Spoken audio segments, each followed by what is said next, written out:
खैरुल हदी हदी मोहम्मद सल्लल्लाहु अलैहि वसल्लम। इन मस्तूरातों को, इन बेटियों को क्या हो गया है? हजरत मोहम्मद रसूलुल्लाह सल्लल्लाहु अलैहि वसल्लम के हुक्म के मुताबिक नमाजें अदा नहीं करते हैं, जबकि उनसे कहा गया है कि नमाज में एक पाँव को दूसरे पाँव के साथ मिलाकर पढ़िए और पाँव, बाजू और रानों के दरमियान फैसला न रखिए, कुशादगी न छोड़िए। यह है फरमान नबी मोहम्मद सल्लल्लाहु अलैहि वसल्लम। ये फरमाते हैं अमरुन निसा यतखवना बिसुजूदिहिन्ना।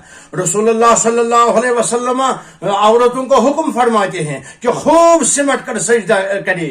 और दूसरी हदीस है ये फज़म्मा अमर रसूलुल्लाह सल्लल्लाहु अलैहि वसल्लम फज़म्मा बाद अल्लाह इलल अर्दी। यानी दूसरी हदीस है ये, अपने रसूलुल्लाह फरमाते हैं अपने जिस्म के बाज को बाज की तरफ मिलाकर रखिए, यानी सिमट कर नमाज पढ़िए।